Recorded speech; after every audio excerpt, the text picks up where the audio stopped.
Rruga pas kodrave të Tepës, që lidh Ajasmen me lagjen Mark Lula, vazhdon me sistemin e ndriçimit jashtë funksionit, pavarësisht se ky problem i është bërë disa herë prezent Bashkisë Shkodër. Jo vetëm ndriçuesit dhe elementet e tjerë janë shkatruar, por edhe shtyllat kanë pësuar deformime. I instaluar në mars të vitit 2022, çuditërisht ndriçimi në këtë rrugë nuk u vua asnjëherë në funksion, ndonse është shumë i domosdoshëm për një rrugë periferike ku qarkullimi vijon 24 orë pa ndërprerje. Rruga është lënë në mëshirë të fatit, duke degraduar deri në atë pikë sa sot kanë mbetur vetëm shtyllat. Ndërkohë, qytetarët e shprehin këtë shqetësim në mënyrë ironike, pasi për disa vite nuk ka ndërhyrë askush. Dhe jena mësutesh na.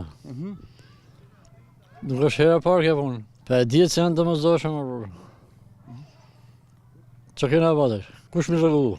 Mungesës së ndriçimit të kësaj rruge, ditët e fundit janë shtuar edhe pellgjet e ujit për shkak të rreshjeve, të cilat duket se nuk kanë as mundësi shkarkimi. Gjendja e kësaj rruge, si për mungesën e ndriçimit natën, ashtu edhe për prezencën e pellgjeve, mbetet e rënduar, ndërkohë që nga pushteti vendor ende nuk ka reagime.